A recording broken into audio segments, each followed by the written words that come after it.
Hello, hello, welcome. The stream lives. Hi, how's it going? Hello, hello. Some exciting news today. Oh, it's gonna be fun. This may be a little bit shorter, a little bit more chill of a live stream today. For those who don't know, which I think just about everyone who comes to this live stream will probably know, we are starting a giveaway today. Information down in the description, information off in the Discord. Good news if you are watching this live stream after it's been live. You do not have to be here in the right now to participate. The window to enter the giveaway will be open for about 3 weeks. That's sort of the plan. I'm new to doing giveaways, so bear with me. How's everyone doing? Hello, Danny. Hello, Helljumper. What's up? It's a Friday night. Party people. Love it. Let me get all my stuff over here set up. And we're going to do some chit-chatting about manuscript analysis. Helljumper snacking on an epic meal of pork ribs. Jealous. Danny, how's your Friday been? How's your Friday been? I hope it's been well.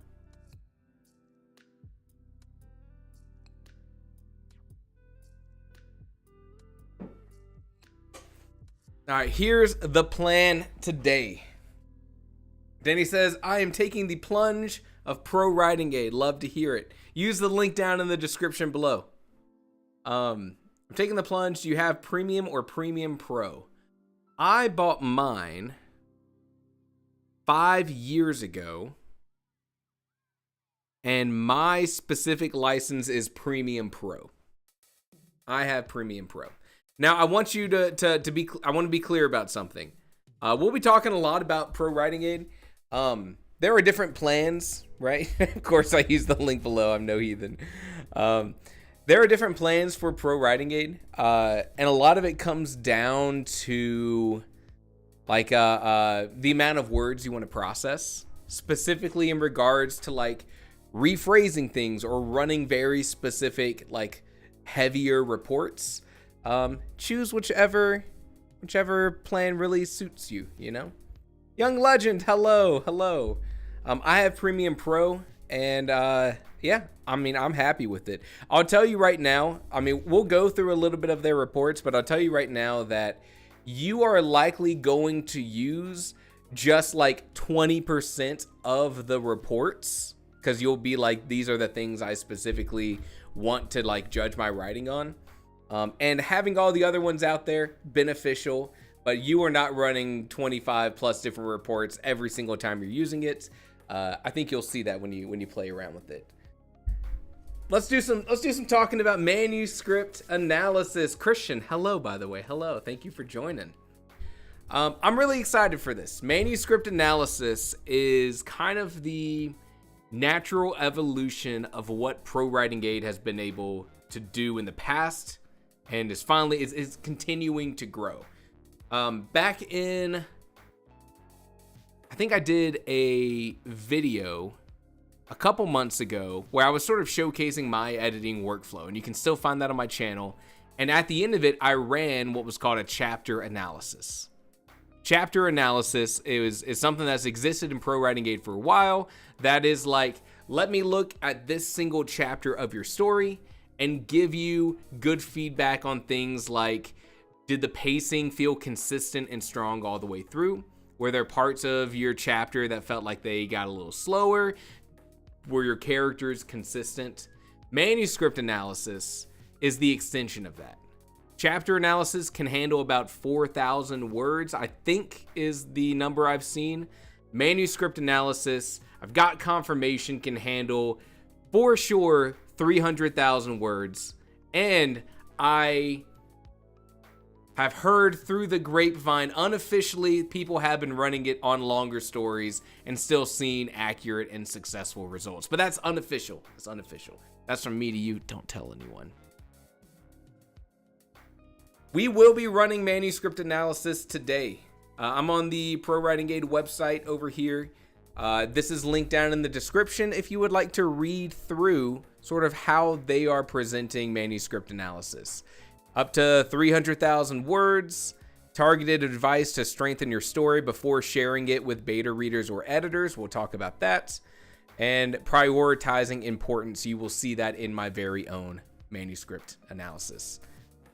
If you would like to enter the giveaway to win some free manuscript analysis credits, we are giving away 3 bundles of 3 credits each. 3 bundles of 3 credits. Let's talk about how manuscript analysis works. Every time you run it, it takes a credit, right? This is handling up to 300,000 words of your story, in addition to all the other sort of number crunching kind of stuff it has to do in the background. It can be kind of a hefty thing to run and process. Credits, here's good and bad news, all right? Credits you can purchase whether you are just operating with the free Pro Writing Aid account or if you have the Premium or Premium Pro. The level of subscription doesn't change the fact that you can or cannot use manuscript analysis. As long as you have an account with Pro Writing Aid, you can do it. Now, purchasing credits is done through either buying them one by one or in bundles where they get progressively cheaper per credit. And if you have a Premium or Premium Pro account, those credits get cheaper to purchase. So the cost lowers. You can buy a credit and run a manuscript analysis on whatever story you want to analyze without having to purchase Pro Writing Aid and do the subscription. You can do that with the free account. You would just buy a credit and run it, which is kind of cool, right? So whether or not you've chosen to dive into using this, up to you, how you want to use, what tools you want to use in your writing process. You do always have this available to you. Cool. If you would like to enter the giveaway, there's a link down below. It goes to writing-theory.com/contest. And in here, it's very basic. I'm not a giveaway expert, but you should find most of the information you need here. Again, reiterating that you have a free account, but you do need to have a Pro Writing account to receive the credits should you win.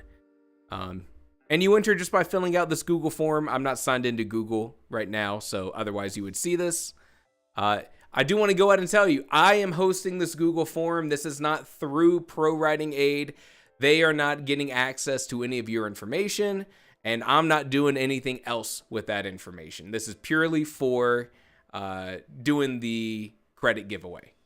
So it all goes to a Google Sheet that will be the list of emails that we draw from for winners. And then we will announce the results. April 18th, we'll contact the winners. We'll announce them once we made sure we've been able to get in contact. That's the deal. Terms and conditions apply, of course, down here. You can read about this on the website. Any questions before we move on to the good stuff? Any questions? Any question? All right, cool. Let me tell you what the plan is today. I have over here my Scrivener file for my full completed manuscript of Starlight Farm's Kennel for Talking Dogs. Look at that. Christian says, what's the prize exactly? The prize is we are giving away 3 separate bundles of 3 manuscript analysis credits. These credits never expire. They're non-transferable. Once they're on their account, you can use them whenever you need them. Each credit lets you run manuscript analysis one time.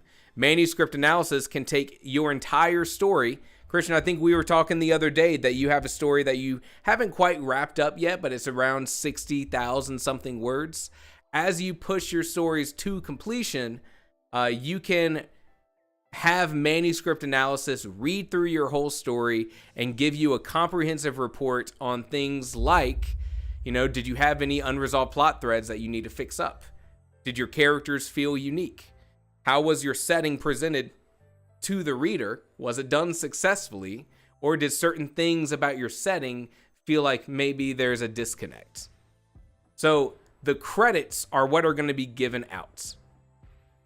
3 people are going to receive 3 credits each.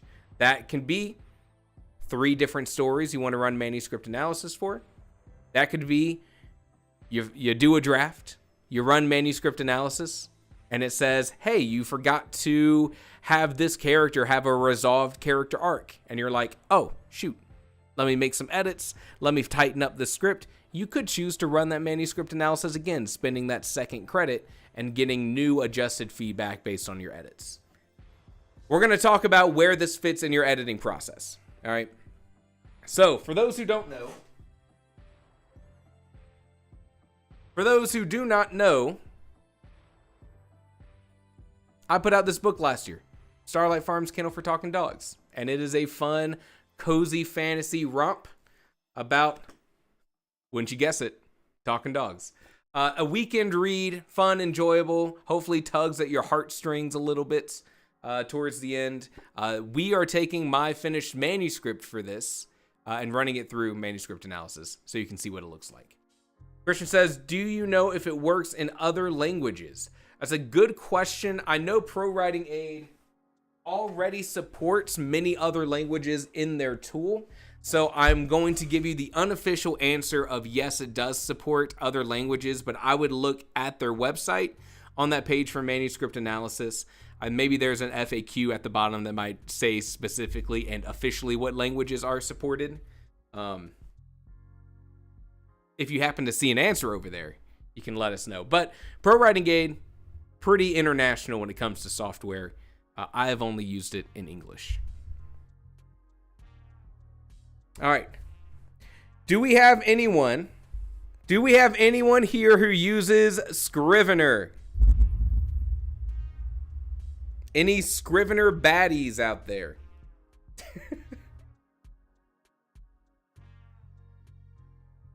Scrivener baddies. Here's the deal. So when you run manuscript analysis, which we are just about to do, Christian says, have used Scrivener, but switch back to Word. Whatever tool that you use, here is a warning. Okay? Here is a warning. These credits can be upwards to $30, $40, $50 just to run manuscript analysis once. All right?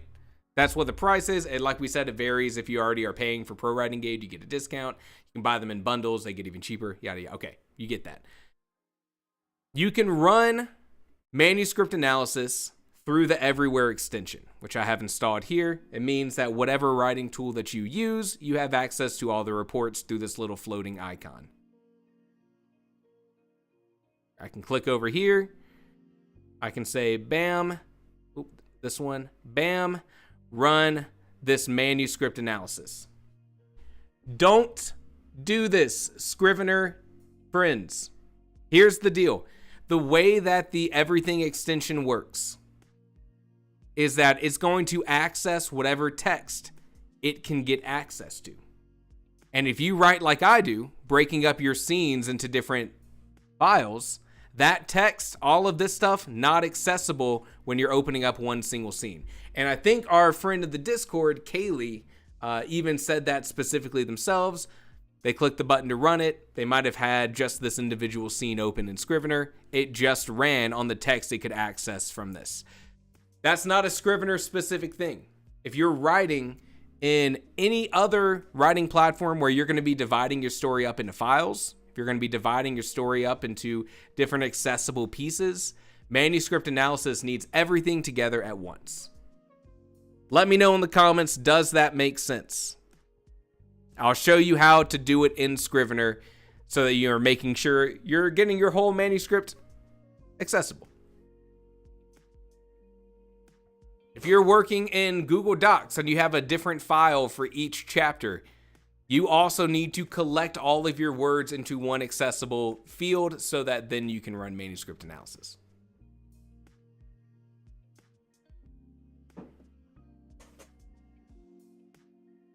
Have I lost anyone on this idea? Christian says on the website, it says that Pro Writing Aid only supports English at the moment. Thank you for looking that up, Christian. Shout out. Thank you for getting us a good answer. Still useful for some of my projects in English. Love to hear it. All right, if you're working in Scrivener like I am and you want to run manuscript analysis, we need to get our story together. The way that you do that in Scrivener is you go to File and you go down to Compile. For those who haven't gotten to this point in Pro Writing Aid, this is your complete tool for getting your story formatted and ready to go somewhere. All right, you can compile for print, PDF, docx, put it in straight plain text, or even into an ebook if you want to. If you're doing some like test reading, doing some editing, I've heard of people even using this to say, I'm going to put out an EPUB file, I'm going to upload it to my Kindle, I'm going to read my story through my Kindle and do my editing. Kind of fun. I'm going to select docx here. On the right side, we basically just have every single part of my story is saying, hey, we're making sure we're going to include this. There's a much longer video somewhere else out there about compiling. It can get pretty advanced. Starlight Farms Manuscript 2. Let me hit that. And we're making a brand new docx file that has everything here. If you are writing in one long Microsoft Word file, you can just go over into your Pro Writing Aid thing and click Run Manuscript Analysis.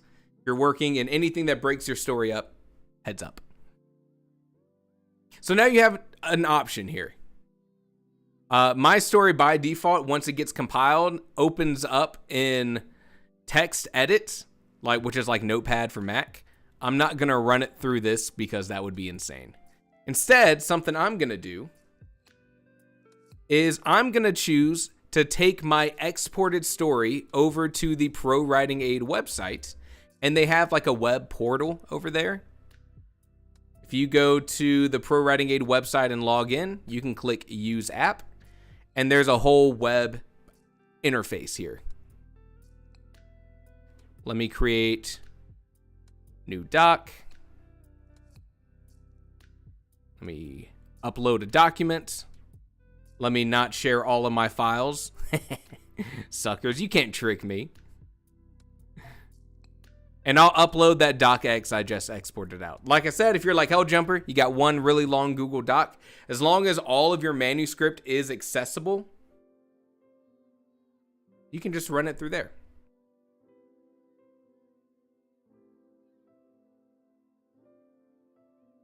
All right, and through uploading my docx, my full 50, 60,000 word manuscript is in here. Young Legend says, I have it backwards on that. I write in one file, then save individual files of chapters basically as backups. Interesting. Interesting. Hey, you know what? Whatever works for you. Whatever works for you. So as of right now, my full docx that I exported out from Scrivener is now in this little web app. I could run any of the Pro Writing Aid reports that I wanted. And I can also run manuscript analysis.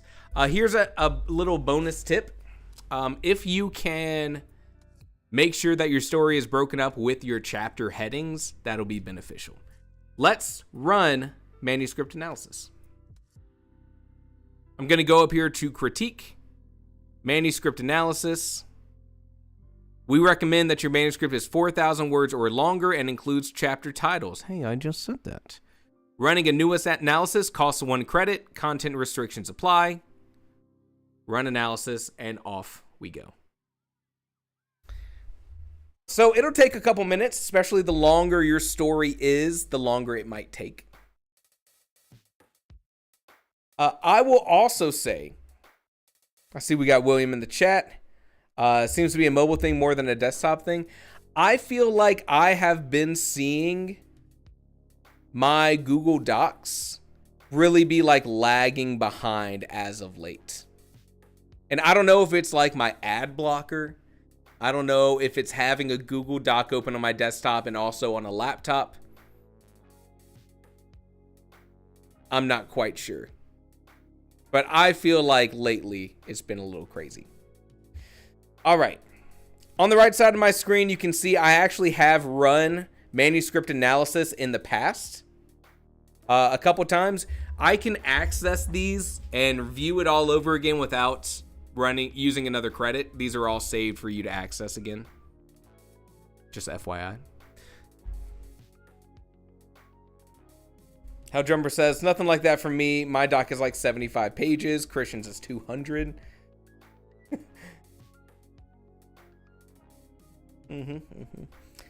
Gotta love some Google Docs. For a free tool, pretty sick.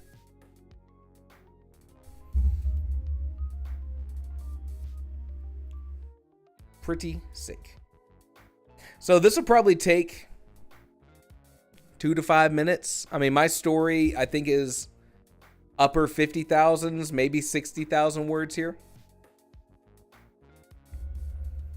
And it'll just, it'll go ding whenever it's done.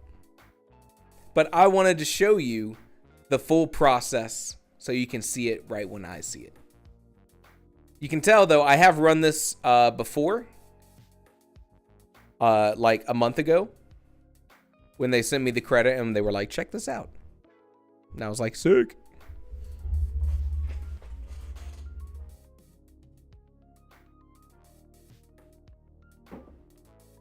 All right, while this is loading up, let's talk about where this falls in your editing workflow. Because the manuscript analysis is meant to look at a pretty much completed story. This is not the kind of thing you would want to run as you're still drafting and at when your story's at an unfinished state. It's because a lot of the feedback you're going to get are like, this plot thread's not resolved, or this character doesn't have like a satisfying ending because you haven't finished it yet. Kind of makes sense. But also on top of that, a credit can be, $35. Maybe your budget allows you to do that. My budget does not allow me to run multiple of these manuscript analyses for getting feedback on my story. Here's what I would recommend for you if you are interested in manuscript analysis. Write your proto draft, read through your story, and add, edit, change, remove scenes to make it more streamlined. Go through, make sure your characters feel satisfying and are ending up where you want them to end up. And then at that point where you feel like you've taken your story kind of to, I don't know, maybe like the 85% level. You've done all the editing that you kind of feel like you need to do. At that point, you start to get diminishing returns for just reading your manuscript over again. This would be the best time to run manuscript analysis. Now, part of your editing process might be that you want to, after that, and after you make whatever changes you want to from the manuscript analysis, you might still want to go to a developmental editor. You might still want to go to a beta reader. But if you don't have the budget to hire a developmental editor or any kind of editor that may cost thousands of dollars, manuscript analysis is going to be able to get you, I'd say, like 70 to 75% of the way there to like what an editor could give for you. It's not a replacement for someone who knows what they're talking about, but when you edit your story, at some point, you kind of pushed it as far as you can go, right? Because you're too into the story, I think you might know what I mean. I don't know if I can expand on that anymore. That's when manuscript analysis is best. And ours just finished. So I'm going to click on it on the right side here. And we have manuscript analysis. Are you able to see this? Is this too small on the screen, or are you able to read this? Let me know, because I don't want to spend this whole time making you look at teeny tiny squigglies.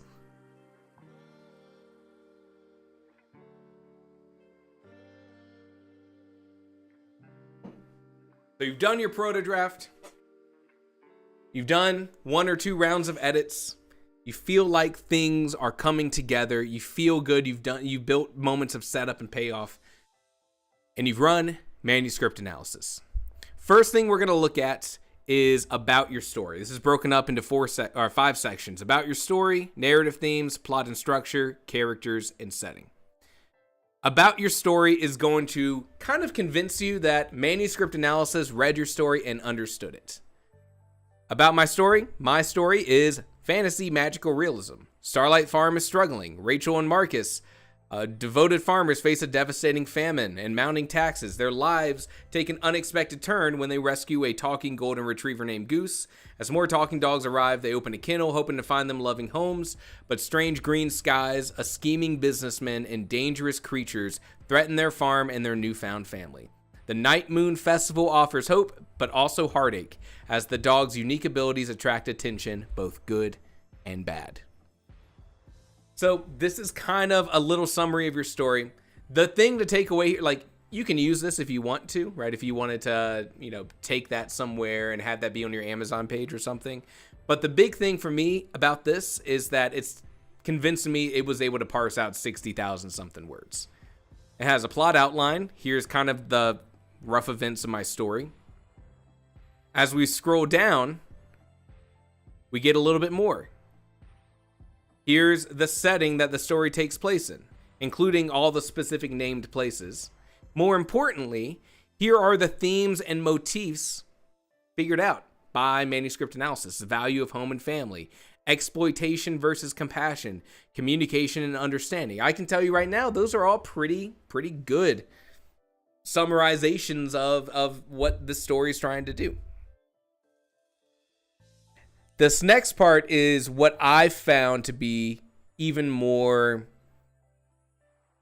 useful, right? If I scroll down, we get potential readers and similar books.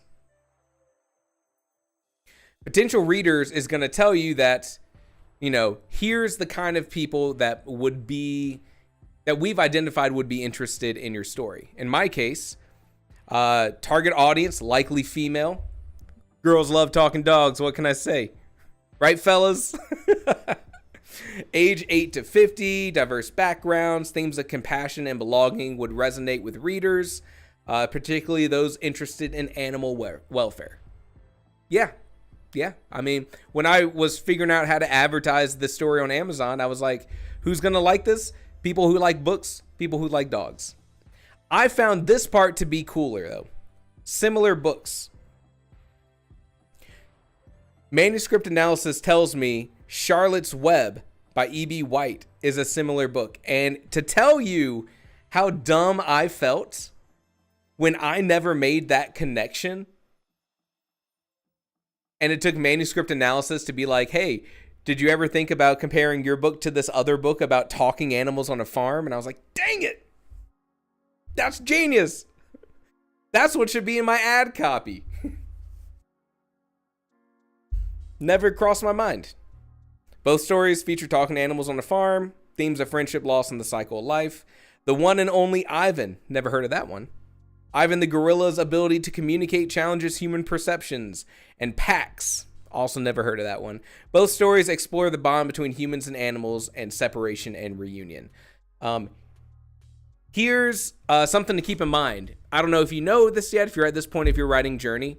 When you go to post your book on a platform, in my experience, that was Amazon. What you do is you tell Amazon books that your story is like, and that helps them understand where your book lives in the landscape of things. I feel stupid not having put Charlotte's Web in those slots on Amazon. Danny says the one and only Ivan is a common book for schools to read. Chapters are like grade 4 to 6. While I advertise this story as an all ages thing, it definitely has like that younger audience kind of vibe. Scrolling down, we get a breakdown of your characters and their presence in the story. I'll go ahead and tell you all of these characters. It's right. I mean, Marcus and Rachel are my two main characters. We have a couple more chapters with Rachel than we do with Marcus. And then everyone else, yeah. Down here we have similar characters. Rachel Tilton, similar to Fern Abel in Charlotte's Web. Marcus, similar to Bob and the one and only Ivan. And Barky, similar to Pax. Never heard of Pax. So this is all pretty surface level stuff. We're not to like the real good critique yet. If you had all of your chapter headings and titles and everything, manuscript analysis will also try to nail down, here's sort of the plot framework, sort of where we exist in the story for each chapter, what characters are represented there. I'll tell you, this is not 100% accurate. It's pretty darn close, though. Pretty darn close.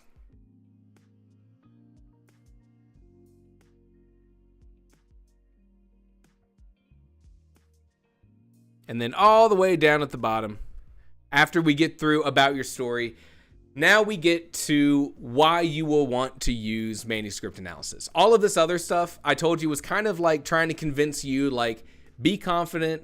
Manuscript analysis was able to look at your 60,000 word story in my case, and at least understand how to break it down, core themes, things like that. Because what we get to next, these narrative themes, this is the actual identifying of good things and things that need to be improved. Before I scroll down, I will tell you right now, here are some things that I already know could be improved about my book, and we'll see if they're present here. Number one, the point of the story isn't really about the magic that made the dogs talk. I don't really explore it. I don't really come up with a reason why the dogs talk. It's not really the point of the story. But I know if my book was more comprehensively done, that would have been in there. I don't explain how the dogs ended up talking or why that matters. Number two, I'll tell you right now.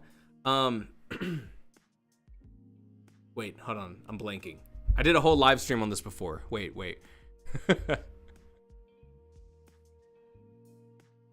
What were some of my other ones?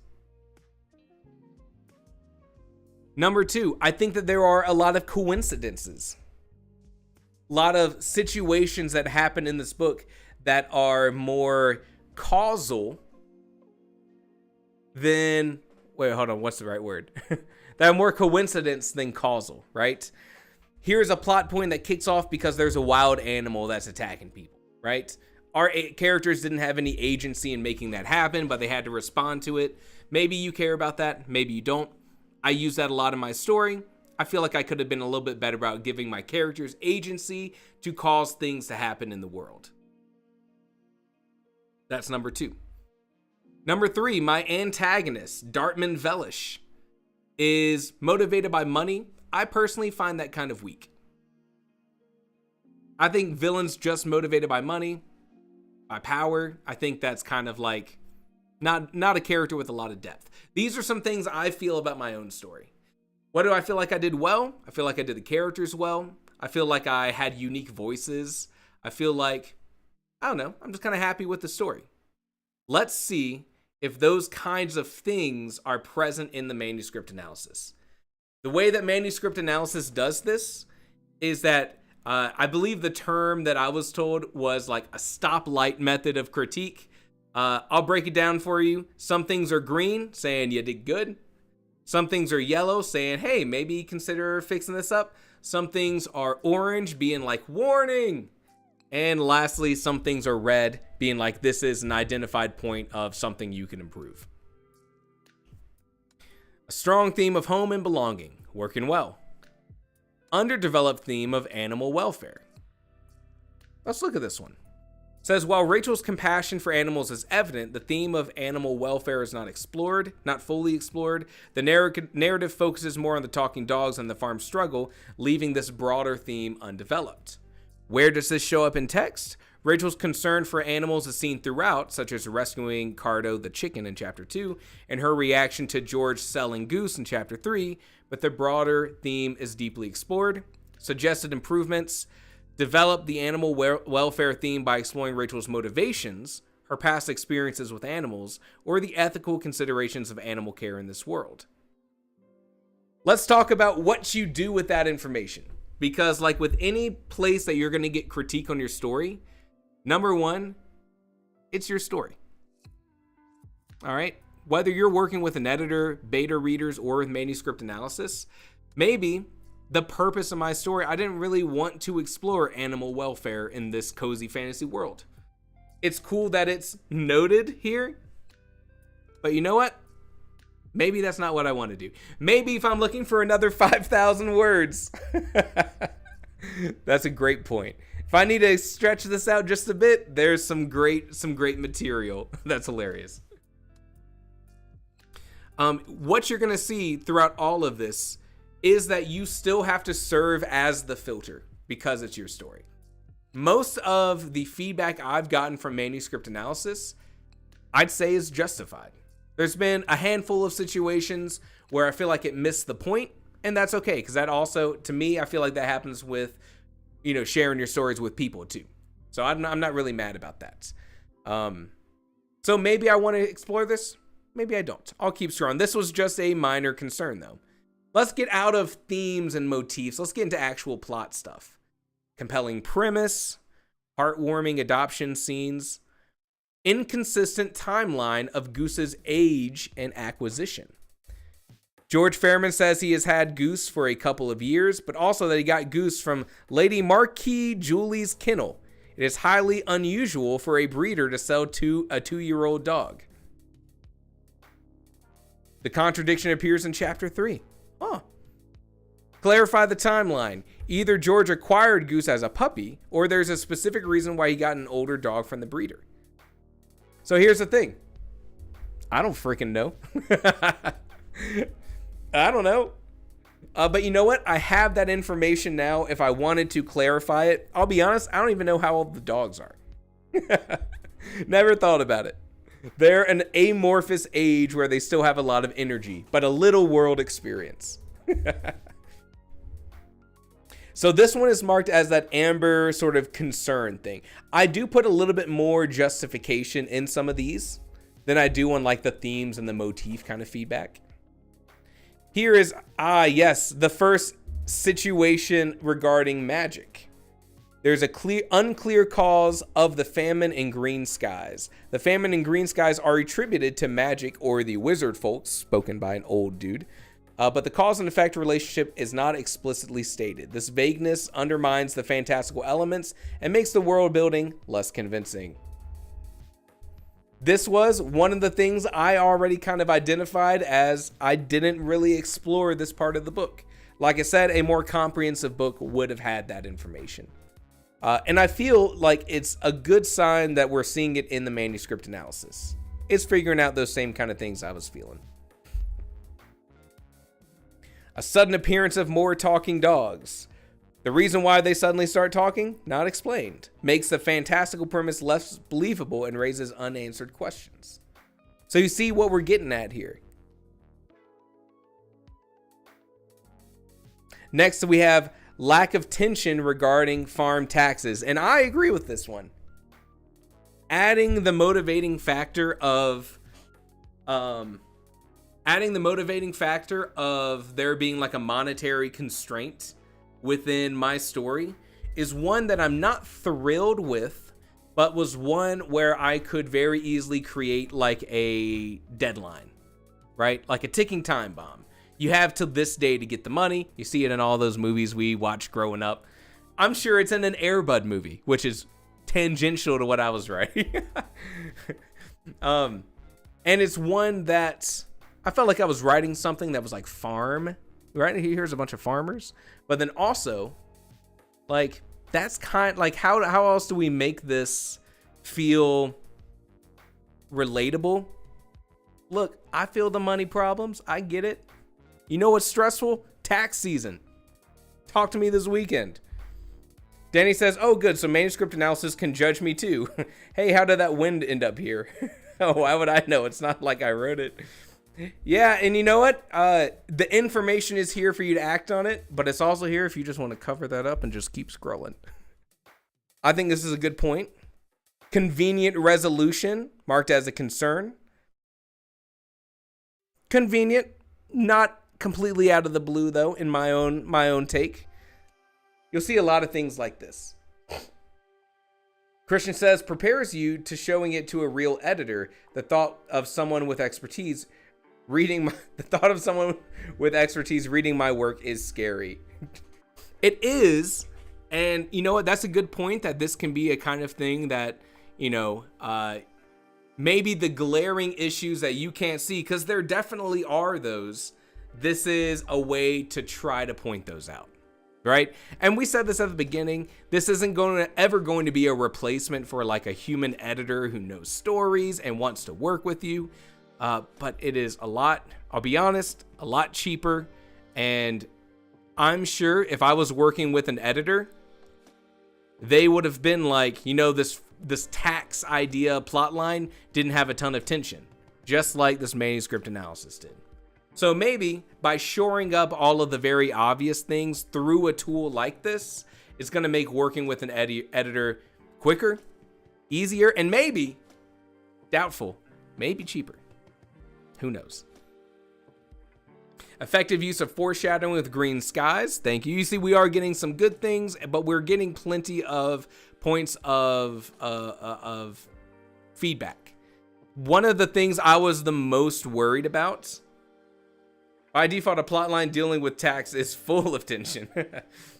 One of the things I was most worried about when I was talking to my friend at Pro Writing Aid was, I was like, the few times I've tried to paste parts of my story into an AI thing to get feedback, I've never felt like it was really like being a critic.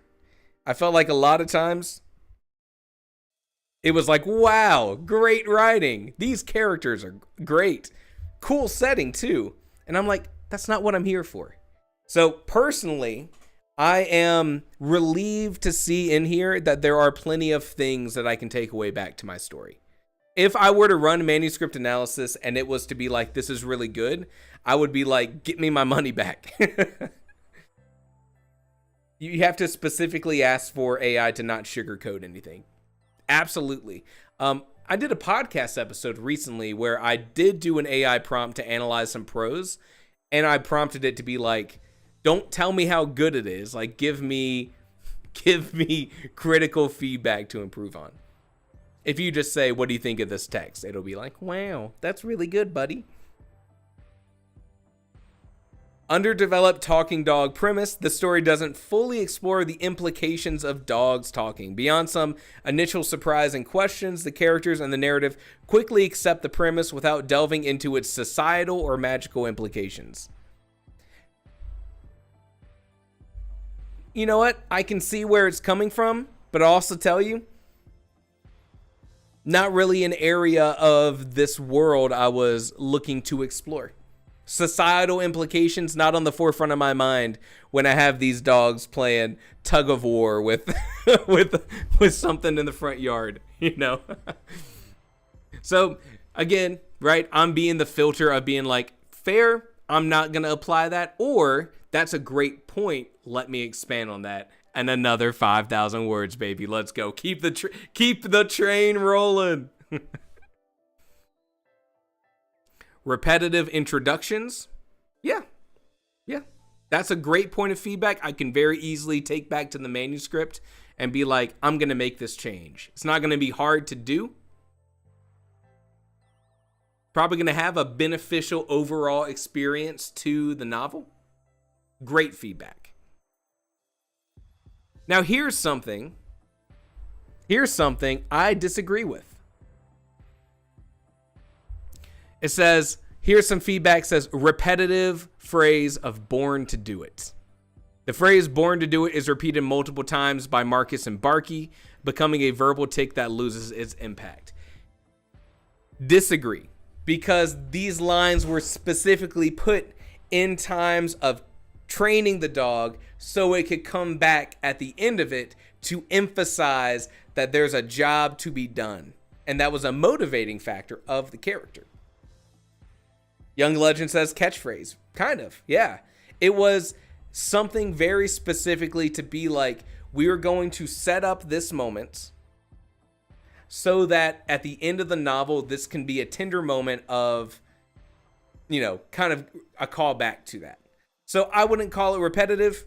Again, it says it's a minor concern, so really not that much. But the repeating of the language was the whole point. Weak climax of the brush hog attack. If you haven't read the book, this probably sounds crazy. This was kind of like my Act 2. Here's a little bump in excitement to keep you on your toes. Evil Genius, hello, welcome. This is a spoiler. I mean, we're looking at a manuscript analysis. I'm sorry. I should have led with that though. I apologize. I will be spoiling this book. Look, the experience of reading the book still good. This wasn't the this was the last one. The attack in the alley. Uh-oh. Lack of consequences for the antagonist. Lack of consequences on the page, but implied consequences that are going to happen. I could get how that couldn't be the most satisfying thing. Excessive use of sniffing. Look, dude, dogs sniff. The word sniffing and its variations are used repeatedly, particularly when scenes involving dogs. I can't fault it. It's probably correct, but I will not change that. Dogs be sniffing. They be sniffing. Carson treats the book like milk, so I'm spoiling a little. It's still good for a while. Yeah, I mean, here's the kind of the way I see it. And Danny's right. I should have been like, by the way, spoilers. I've been very open about Starlight Farms Kennel for Talking Dogs because, and I've been totally open to spoiling it. I should be better about saying I'm going to spoil it. But the thing is, I have resources out there that break down the story to an absurd degree to talk about the decisions I made in writing it. It's called a story breakdown. And I think we need a landscape of resources where we can talk about a story comprehensively with spoilers so that we can better understand writing by looking at information regarding that. So that's my thing. I'm probably going to spoil most of my stories, but I will be better about throwing in some spoiler warnings. Repetitive use of dog sounds. You see where we're going here. I'm going to go to the next section that we have, by the way. So we're getting some things. I'll read off some of these, but we're going to move to the next section. Right now we're on plot and structure. We're about to get over to characters.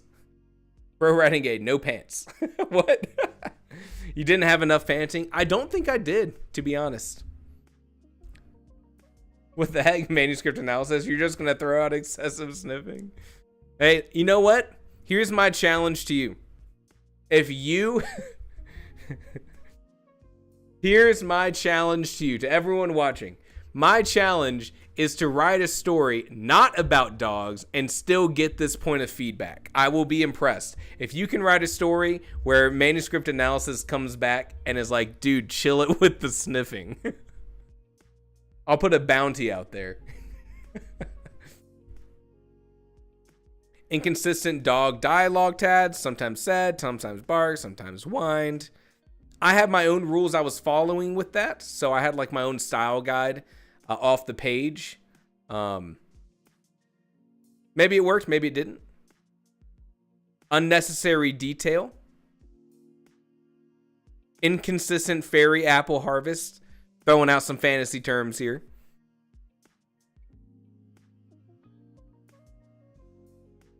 Repetitive descriptions of Goose's run. Described multiple times as a bucking bronco. You know what? That's good feedback.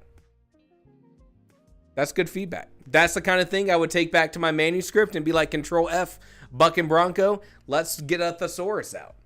You know what I'm saying? Historical romance, excessive sniffing. Do werewolves count as dogs? Can it be cats? Cats be sniffing too.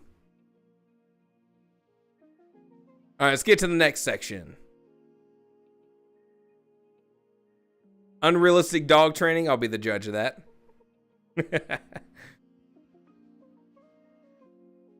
All right, let's get to characters. ChatGPT wants you to smell every drop of rain. Rain be smelling good, though. All right, so there's going to be some good feedback here. I'll tell you right now, I could have done better with Dartman, the antagonist, his character. There's another character named Hennifer, who is like kind of a I don't even know how to say it, an organized psycho. She could have more depth. But the main characters I feel pretty good at. Well-developed character of Barky. Authentic dialogue. Underdeveloped antagonist Dartman. There you go. While Dartman serves as the antagonist, his motivations for exploiting the dogs are unclear. He is driven by profit, but the depth of his greed and his connection to the overall plot not fully explored. I could work with that. I disagree that his motivations for exploiting the dogs are unclear. There is a chapter specifically dedicated to a confrontation where he is mad and talks about why he's doing this thing. So I feel like the information in this case is present in the book, but you can see here, still analyzed as a point of feedback, a point of critique. Now it's up to you to decide, do you agree or disagree? Do you want to make the change? Are you happy with where it's at? All these authentic dog conversations is Pro Renegades pulling from for those.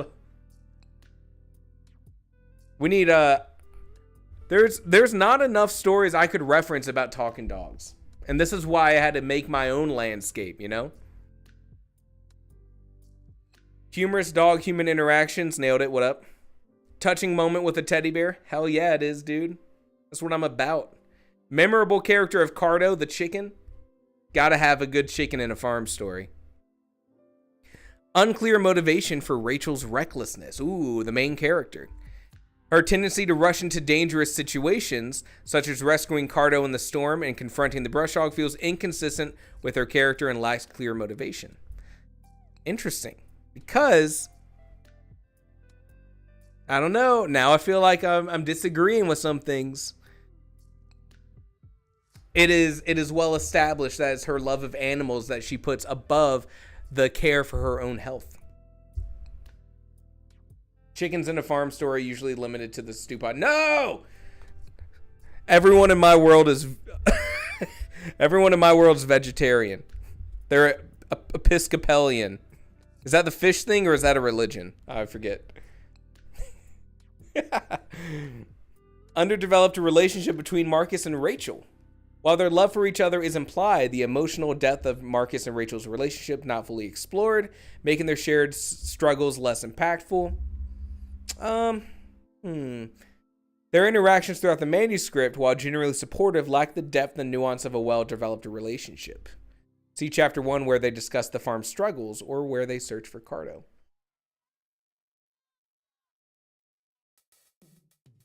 That one's kind of interesting.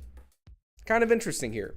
Because the point of the story, when I was writing this, I was thinking to me, it doesn't feel like there are enough stories, especially in the fantasy genre, that have married characters that are not going through some sort of relationship conflict.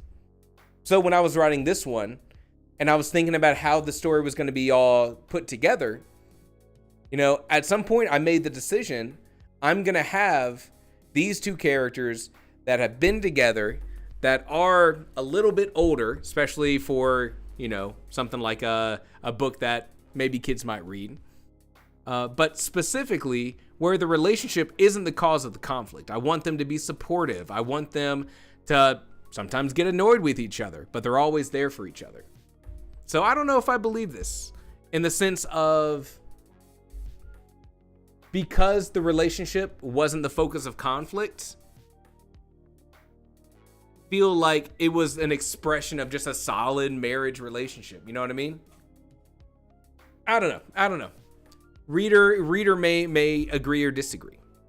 Inconsistent portrayal of Hennifer. She is pretty harsh, and then she goes through a change once she realizes at the end of the story that maybe her job's not the most important thing at this time.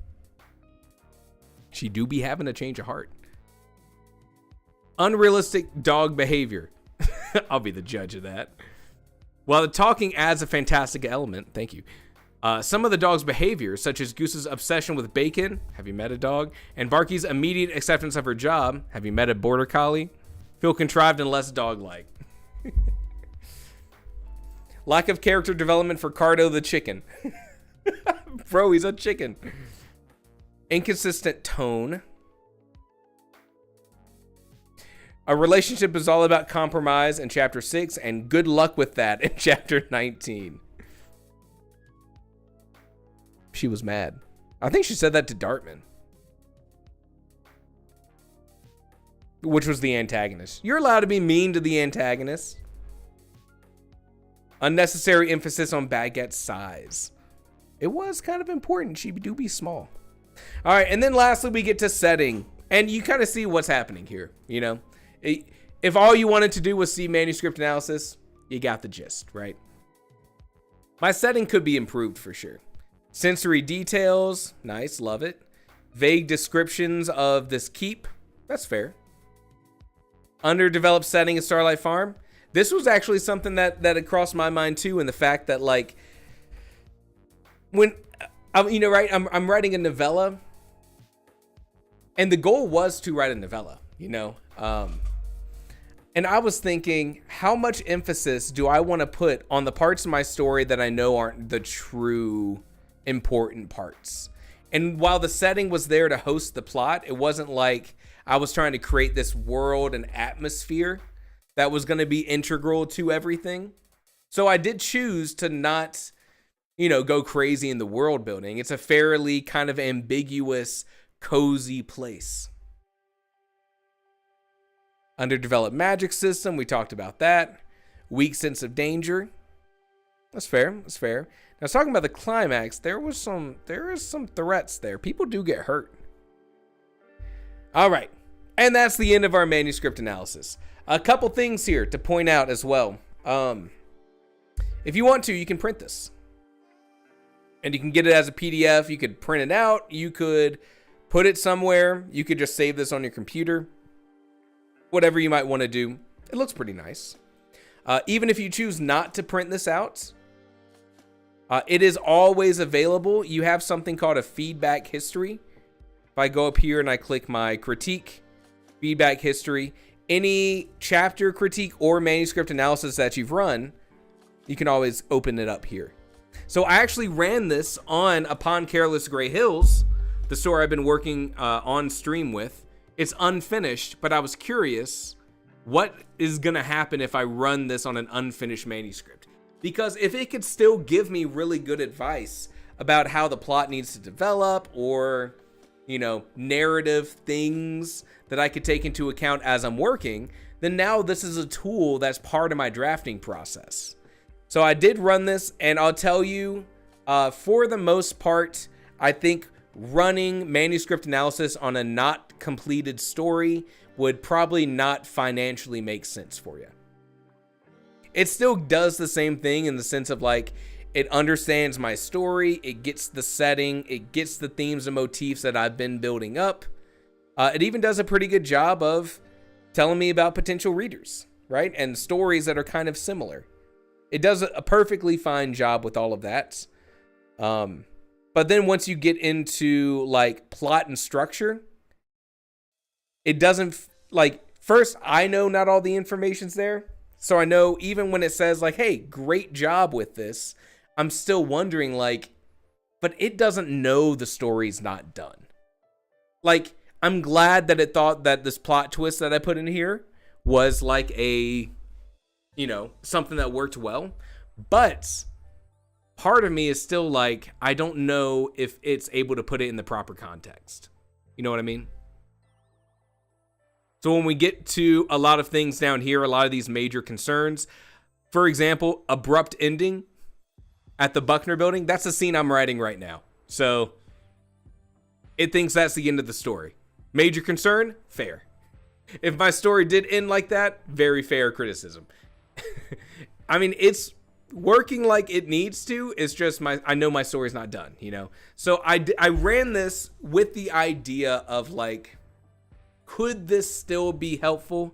And my final sort of message here is, The credits are too expensive to run this on an incomplete manuscript. You're not going to get the kind of feedback that you want. And I still would take all of the criticism here with a grain of salt because so much context is still missing. But it was worth running just to see. Pretty cool.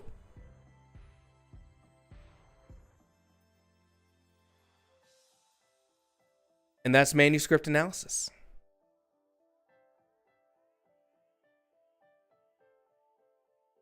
We did it.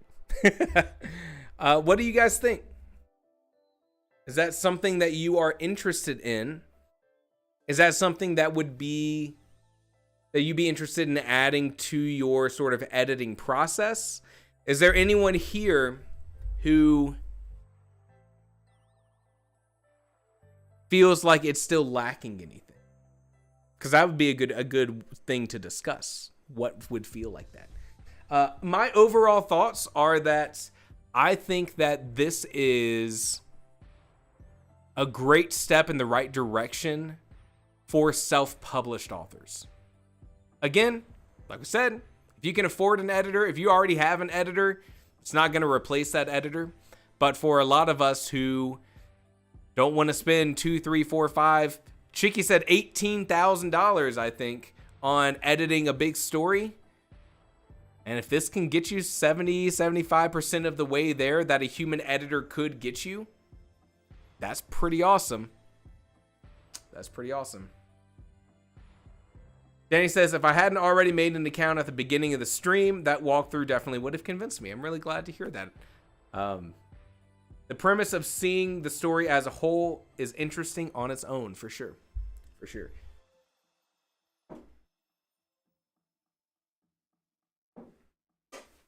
Now, I think one kind of natural question is going to be something like, you know, this is still AI, and people are going to feel differently about the use of AI in various aspects of the writing. You know, where do you draw the line in the sense of, can you write a prompt that AI is generated? Okay, maybe that's okay. Could you write a story off of an AI generated plot framework? Is that okay or not? Can you use AI in things like helping you name your story? Can you use AI in things like editing your story, right? Everyone's going to have these different ideas. This is still AI. But the thing that I think is important here is that this is AI from a company specifically from the perspective of creative writing.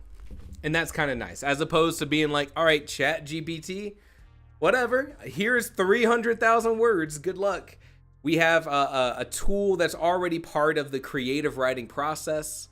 And it's kind of comforting just to be like, first off, I can very clearly ask, you know, is my story protected when I'm running this like AI stuff? Yes, they don't store any of your data. They're not using it to train any algorithms. That's a comforting thing to know. Maybe I wouldn't feel that way for some sort of AI tool that's not focused on creative writing, because that's not their focus. You know what I'm saying? So all of this kind of like stuff, you still have a decision to make regarding that. I think it can be a really good part of the self-published writer's process. Danny says, I also think it would make me more comfortable sharing it with editors or beta readers. That's great. That's great, because that can be a pretty big roadblock for a lot of people, because you kind of have to open yourself up to that. You have to... sometimes it's really scary to be like, here's something I've been working on for half a year. I hope you don't hate it, you know? But then also still tell me what needs to be, you know, that's a hard thing to mentally make yourself do. Christian says, for me, nothing the AI outputs will go into the finished page. Easy rule of thumb. There you go. There you go. Which is why being given information and then you deciding what to do with that information tends to be, I think, a pretty good accepted thing. I think a lot of people are on that same page, but each person have their own opinions.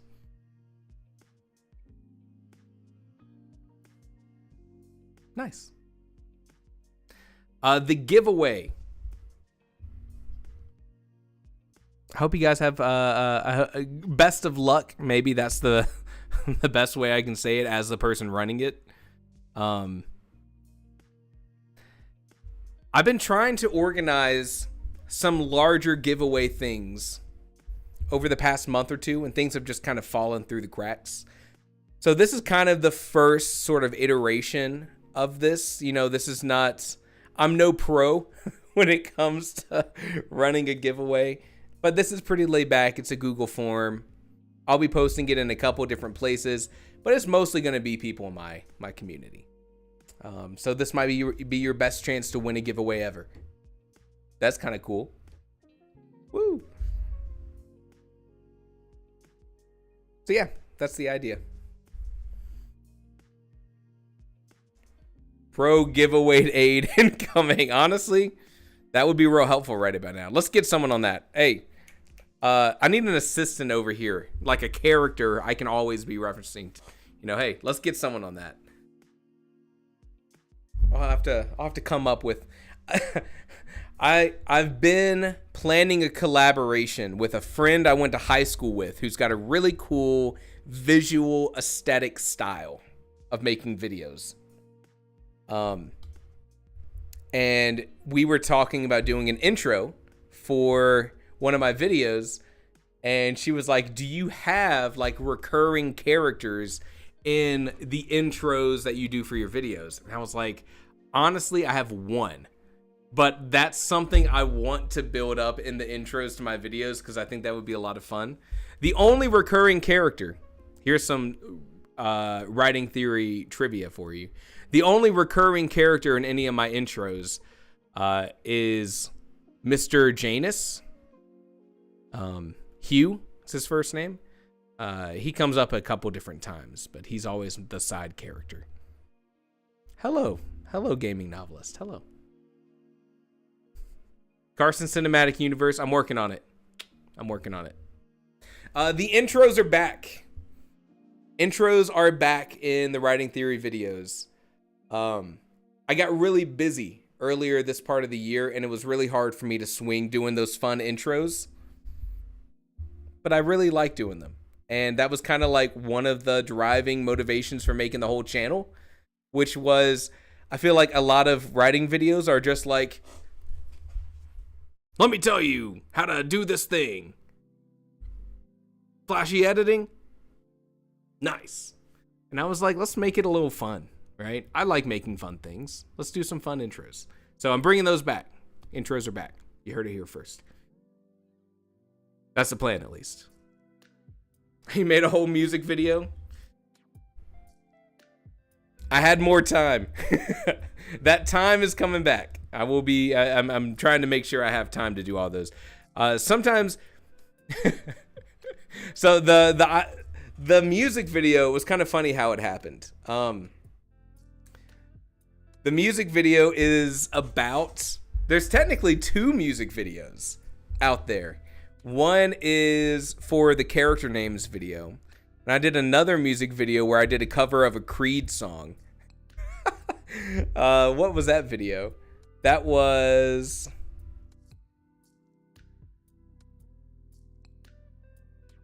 something about like why write. Is something like that. I can't remember. But yeah, that first music video was a spur of the moment thing. I was writing the script. I was having a ton of fun, and I was collecting all of these different names for all of these like thriller, pulp fiction kind of novels. And then just in the order that I put them on the list, they kind of like ended up rhyming, right? And I was like, interesting. So I just searched up royalty-free beat. And the first thing that came up, I whipped out my phone in this room. I ripped out my phone, put on the voice recorder, put on some headphones. Alice Cross, Jack Reacher, John Puller, Jack Ryan, John Rain. And then whipped it up. And my wife helped me film that. I don't think my wife believed in the vision when she was filming. And she's probably watching the stream. But I think while I was trying to help, you know, like, here's kind of like how it's going to be filmed. Like, we'll have the music playing. I'll have like my hoodie on. I feel like she was like, oh man, this is going out on the internet forever. I was like, believe. And then once I had edited, everything together, she was like, okay, that's kind of fun. And that's all I'm trying to do. Make my wife be like, okay, this isn't too embarrassing to put out. It's a good sort of litmus test. Is that a thing? What's a litmus test? Feel like that's the right word. Shout out to Litmus.